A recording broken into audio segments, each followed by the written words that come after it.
Les réseaux du plan peuvent prendre des formes variées, même en permettant des rotations et des agrandissements.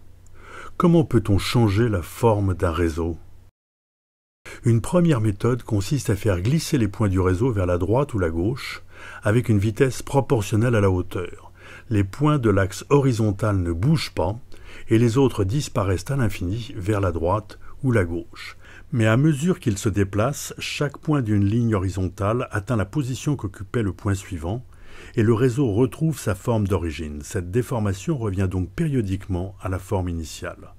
On pourrait aussi partir d'un domaine fondamental carré, une région qui peut être attachée à chaque point du réseau pour donner un pavage du plan. Ce domaine est déformé en un parallélogramme avec la même base et la même hauteur, donc la même surface, mais des côtés de plus en plus inclinés. Après un certain temps, on peut choisir un nouveau domaine fondamental carré. Ici, nous passons en fait par 3 périodes de déformation consécutives avant de réinitialiser le domaine.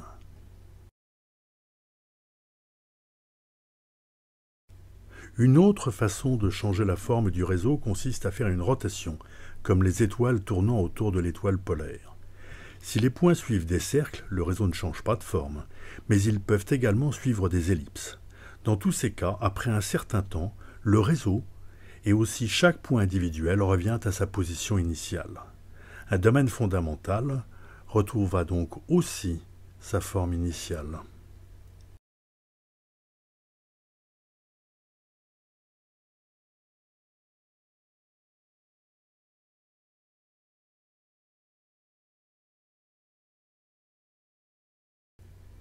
Il existe un autre moyen, plus mystérieux, de déformer le réseau. Écrasez-le en un sens et laissez-le s'étendre dans un autre. Les points individuels s'approchent d'abord du centre en provenance de la direction contractante, puis ils s'en éloignent pour s'échapper dans la direction dilatante.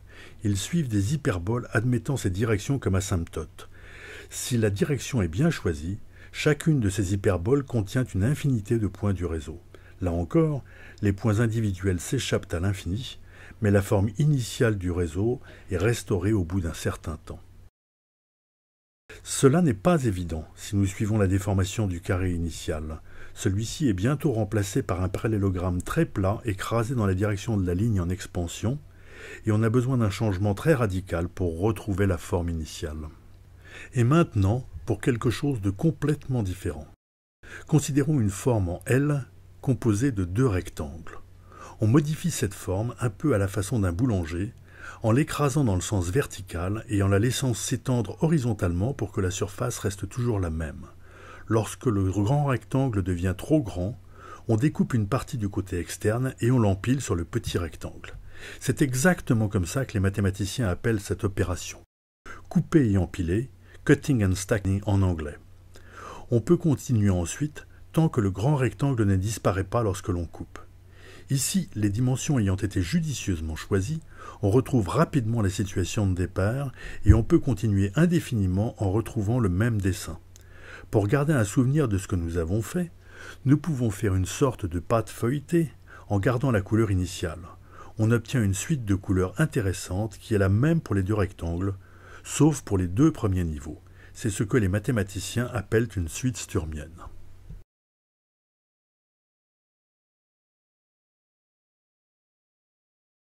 Quel rapport avec la déformation hyperbolique d'un réseau?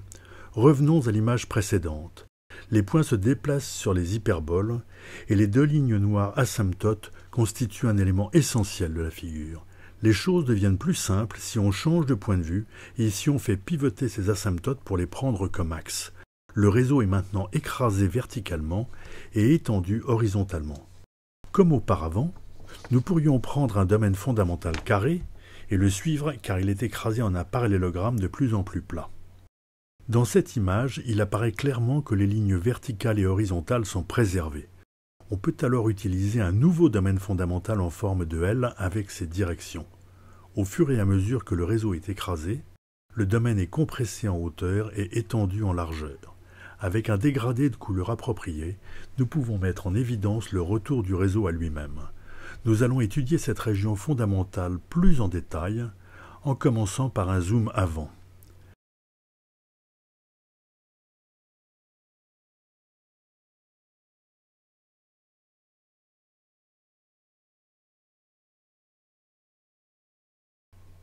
Plutôt qu'une variation progressive de couleur, on pourrait souligner le domaine central en coupant un rectangle pour le rétrécir quand il devient trop large et en accroissant en même temps la hauteur de l'autre.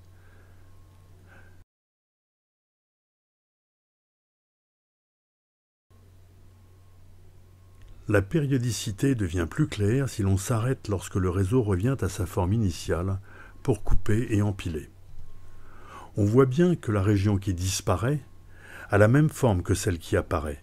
Plutôt que de changer l'intensité, on peut simplement la déplacer.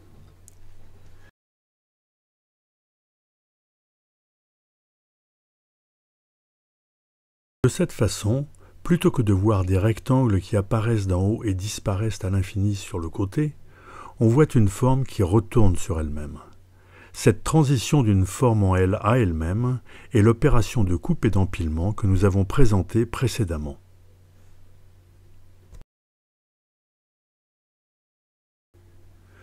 Notez bien qu'on a fait ici un choix très spécifique. Le rapport initial entre la largeur du rectangle de gauche et celui de droite est le nombre d'heures. D'autres rapports donneront des suites d'empilement différentes et dans la plupart des cas ne retourneront jamais réellement au point de départ.